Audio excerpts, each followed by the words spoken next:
Moje ime je Klavdija Erjavec, sem odvetnica v odvetniški pisarni Avbrecht, Zajc in partnerji in danes bom za vas odgovorila na nekaj najbolj perečih in aktualnih vprašanj na temo dela od doma.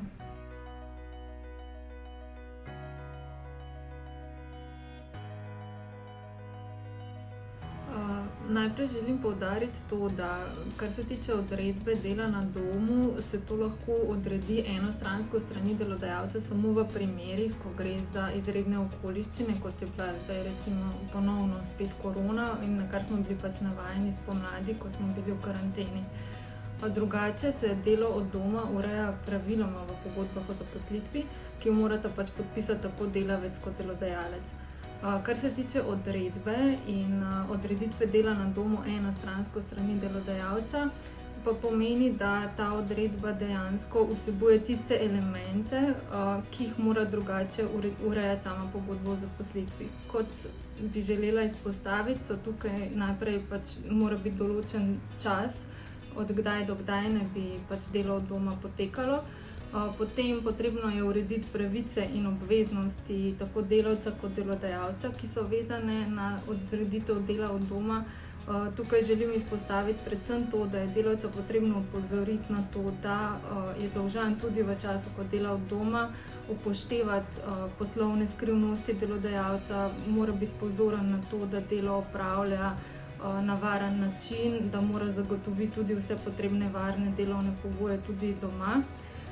Kot ena od stvari, na katere moramo biti pozorni v odredbi, je tudi to, da se določi samo nadomestilo za uporabo delovnih sredstev, ki jih delavec uporablja.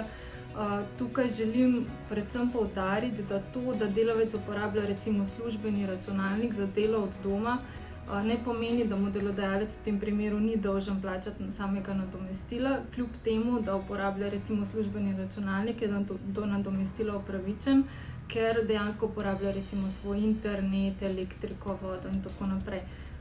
Potem stvar, ki jo potrebno urediti tudi v sami odredbi, je delovni čas, to se pravi, ali bo delavec dosegljiv delodajalcu v času recimo od 8 do 16 ure, kot je tudi njegov delovni čas v službi, mislim pa, če dela v prostorih delodajalca.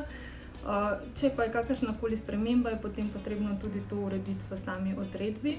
Hkrati pa je treba določiti tudi, na kakšen način se bo delavca spremljalo. To se je pokazalo v času spomladanske karantene kot ena od stvari, ki so mu morda šepale, in predvsem zaradi tega, ker delavci niso bili seznanjeni oziroma niso vedeli, na kakšen način morajo sporočati določene podatke delodajalcu.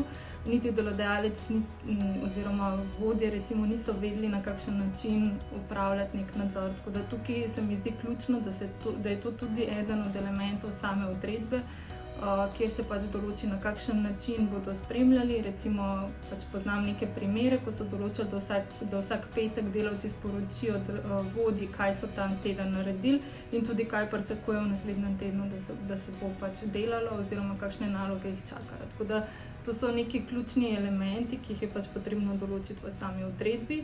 V primeru pa, ko je delo od doma urejeno že v sami pogodbi o zaposlitvi, je pa to lahko tudi predmet same pogodbe o zaposlitvi.